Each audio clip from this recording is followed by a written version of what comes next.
All right, I'm late with this one, but One Piece, chapter 1156. All right, so on the one hand, I don't like or enjoy the idea of someone in the series being so enamored by another one's beauty that they lose the ability to fight. So seeing Roger being taken out by the Kuja pirate, specifically Shaki, just because he's so enamored with her beauty, same thing, like Gaban being taken out. I'm like, little annoying. But on the other hand, I like the idea of separating the myth and legend of Roger from the man, the actual person, Roger. So for the world to see him as the pirate king, we see all these dramatized stories and flashbacks and other people's eyes and view and how they thought of him, the reputation that he presented to the world. Versus in reality, he's just a silly guy, a normal guy who got taken out by a girl he thought was pretty. I mean, it's interesting. Not my personal vibe. That being said, the fact that Rayleigh, who went on to marry Shaki, is like, God, I'm surrounded by idiots, and she's just like, I feel for you. And you can tell that she likes him and he likes her. It's cute. It's cute. It's funny. I'm not going to complain about it. But seeing the Kucha Pirates was really good. I like seeing Gloriosa while she was Empress before, I guess she joined the Roger Pirates, the Rocks Pirates, and I guess lost with the Davy Back fight. So the idea that she was in love with Roger, and he loved Shaki, and Shaki loved Rayleigh's, a little drama going on. It's cute. It's fine. We also meet Tritoma. There we go. The Empress before Boa, who died of lovesickness, and if the internet is to be believed, another candidate for Luffy's mom. So if she died or ran away, she might have faked her death. Who knows? You never know with Oda. But perhaps died from lovesickness. Is it because Dragon didn't want to be with her? Who knows? It is kind of interesting that we're bringing her up, and all we know about her is she died before Boa became Empress. But we also had Gloriosa with heart problems because Roger rejected her affection. So maybe going to the Rocks Pirates kept her alive. Who knows? So the Kuja Pirates are robbing the Rocks Pirates. God, too many R's. My brain doesn't like it. Robbing the Roger Pirates' blinds, getting all the scraps of food when the Navy comes. And Roger is just like, we got to get out of here. Let's go. Wait a minute. That's Garp's ship. Forget that order. We attack. And it's Roger and Garp just fighting, and I'm all for it. Their confrontation is, I live for it. But again, I'm going to regret saying this so heavy when we learn more about Rocks, but I am on his side because the fact that it took Roger and Garp teaming up to take down Rocks, and the just sheer presence that we've had with him, and him going against the world government, I'm Team Rocks right now, 100%. For the record, I realize I will regret this in the future. That I know this, but right now, current Jessica loves him. But cut to Elbaf, where Ida is screaming at a captain of a ship for almost letting Loki drown. He must have fell overboard, and it reminds me so much of little baby Luffy, who also could not swim. And Roger, God almighty, and Loki is saying how he hates them all and he just wants to go be free and not be with these weaklings and go join the Rocks Pirates. And I'm just thinking Luffy also wants to go and be free, but yeah, sure, whatever. Ida is saying how the captain is screaming at the captain for hesitating to save him because the captain said that he acts out so badly when his father's gone, and he's acting out more now that Harold's away. And I'm like, well, maybe he should be home with his son. But Ida's just like, he just lost his mother. His father is so busy. Of course he's acting out. Why don't he come live with me and Hiruden and Loki are just like, no, absolutely not. I refuse. You're just a gold digger who wants to live in the castle. Oh, he's so silly. And they're all just yelling at Loki for speaking that way to Ida, and Ida's just like, it's fine, sweetheart. Can I have a fanfiction recommendation where Loki was raised with Ida and Hiruden? Because I would absolutely love that. I need that story. I also need the first time that Loki leaves the island, because Rox keeps coming to ask Harold to join, and Harold keeps saying no, and Loki keeps asking Rox if he can join, and Rox keeps saying no. So eventually he's like, screw you people, I hate you all, I'm leaving, I'm off on my own, good riddance. And I'm just wondering, at any point in time, did he pop Eva Barrel? Did he join someone else's crew, or did he start his own crew, one man at a time? I need more Luffy parallels, quite honestly, and I'm all for it. I need Loki jumping out of a giant barrel. We then get don't know, future Silver Zax, who's a rival to Shiki, the Golden Lion guy, and all for that, but I'm more interested in his power, because he's walking down the street as this skinny guy with a cape, and asking where Rox is, because he wants to join their crew. He's a former hitman, and some guy beside him's like, they're the best of the best, they're not going to want anyone like you, but I'll give you a push in the way that he is, and he kicks him, and then all of a sudden, the guy, who would not have been kicked by some random stranger, is suddenly ginormous, so there's no way that this guy kicked a ginormous guy. He was skinny and went huge. So interested for his power and what he wants, but he's probably in for the money and the thrill and get back at the world government. I'm all for it. So he goes to look for Rox. Now, Rox just blew the eyes out of the classic skull shape, making it look more like a skull so we can view down across this island of Hachinosu. But I'm more interested in the fact that originally it was referred to as a fish shape because the bone was actually the fish tail.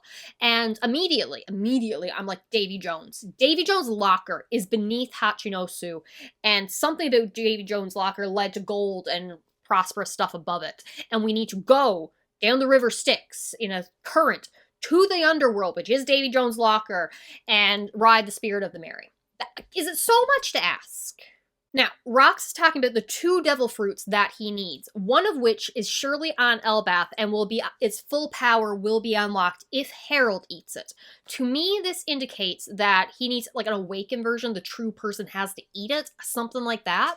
Cause, okay, with Blackbeard having the darkness fruit, it's basically assumed that it is his body of some type that allows him to have multiple devil fruits, but some people also think maybe it's the darkness fruit itself that allows him to have multiple devil fruit. But if that's the case, why wouldn't Rox want the darkness devil fruit and then be able to consume a second devil fruit? So if he wants someone else to eat it, you have a couple different possibilities. The first one that came to my mind was La's devil fruit. Maybe it's the name I forget, that allows for the immortality surgery but casts the owner of their life. So Rox wants Harold to eat it and then use the power. Rox doesn't want to use whatever power is being used because it will kill the user, the owner of the devil fruit. Something like that. The other option is, it is the Nika devil fruit, and he feels that Harold's personality, his power, will for freedom, fighting back, something about his personality drew him to think this will be the man to awaken the Nika devil fruit. But what if it's not the Nika devil fruit? It could be a different version of it, because I do buy into the idea that there are 2 versions of the Nika devil fruit, one for liberation and one for the conqueror side of it. And maybe, I don't like this idea as much, maybe someone could eat both of those devil fruits to make Nika like whole, the full warrior of liberation and the power involved. Light and corruption together, harmony, balance. I'm just going into Avatar logic right now. But I really, really, really, really want to know what the devil fruits are that he's after. Because he also went to God Valley after something, some prize. We're assuming a devil fruit. The only ones we confirmed were there were Kaido's devil fruit with the dragon and the Papa fruit. So I really want to say that Kaido's devil fruit was a red herring, and he was actually after the Papa fruit. But there were, like 7 boxes there that could possibly have had other devil fruit on it, and we just don't know which one he's after. But I do like the idea of it, one that he wants awakened, and it makes sense for it to be related to Nika in some way, because when Kaido's talking about, okay, I gotta talk to the other thing first. They need the word that sounds like Galila, army of frozen giants. That's part of his plan. They're looking for that. And someone says, if they even exist. To me, it has to be related to Galila somewhere in Water 7, but I also think they're not frozen, they're petrified. So maybe they need Boa's devil fruit awakened to undo the power, because the current user of Boa's devil fruit can't undo the petrification of the previous user, but maybe if you awaken it, you can. Who knows? But when Kaido says, can't you use your strength to subdue them? Because Rox had said, That's why I need heralds. Like, why would they even listen to you? Well, I need herald to get good control of them. Can't you subdue them with strength? Or in retrospect, like, why can't you also use your strength on Herald to get him to do what you want? And that is when Rox starts attacking Kaido. It's like, how dare you? He's my pal. I would never do such a thing. Don't you even think of it either. Rox, to me, doesn't seem like the kind of guy who quickly makes a friend just because they had a quick little fight in the streets when they were both escaping Marijois. To me, the idea of, if I use my power to force and bend him to my will, then he's no longer useful to me. I feel he will have the will to awaken the Nika Devil Fruit. Therefore, it's not going to awaken to a weakling who bent to my will. Something like that. Something is going on. He's playing the long game. I'm on Rox's side. I also want to note that everyone is getting their little introduction bubbles with their names and something, except for Whitebeard, because my beloved Edward Newgate, Whitebeard, does not need an introduction. Everyone knows who he is. Everyone loves him, and I'm so happy for that. Oh, back to the Devil Fruit. So the other option is the Shadow Devil Fruit from Thriller Bark, and this is the most likely option, maybe, except for the fact that they need Herald's power, which doesn't make sense to me either. If the Shadow Greco Morie's Devil Fruit allows you to control corpses and put shadows into it, like you can get an army, basically, very easily. That could also explain why Blackbeard kidnapped him, wanting use of his Devil Fruit. Doesn't really explain why they didn't steal it yet. But, I mean, that's probably involved too. But Rox has earned my forever devotion with a single line of dialogue, and I like it better in the fan translation. Listen up, you lot. Elbaf is the key to bringing down the Holy Land. If any of you don't buy that, then get lost. It's your choice if you want to stand with me on the day of destiny. But if you got the guts, follow me. I'll take you to the world's summit. I love it. I love it. I love Rox. I need to know what happened to him.